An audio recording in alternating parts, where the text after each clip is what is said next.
السلام علیکم ورحمۃ اللہ۔ وعلیکم السلام۔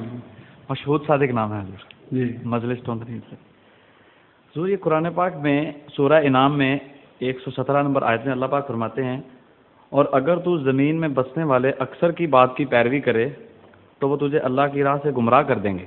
ٹھیک وہ صرف گمان کی پیروی کرتے ہیں اور صرف اٹکل سے باتیں کرتے ہیں۔ ٹھیک۔ تو حضور جو لوگ عقیدے کے لحاظ سے راہ راست پہ ہوتے ہیں وہ ہمیشہ ہی اقلیت میں رہیں گے یا صرف نبی کے زمانے کی بات؟ کیا اقلیت میں کون رہیں گے؟ سوال نہیں سمجھا۔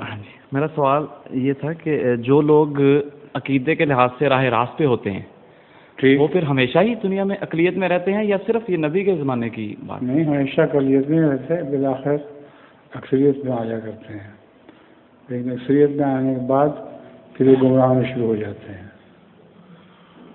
یہ دستور ہمیشہ سے چل رہا ہے، پہلے اقلیت ٹھیک راہ راست پر، پھر کثرت ہونے کے بعد پھر بگڑنے لگ جاتے ہیں آہستہ آہستہ۔ ظہور مہر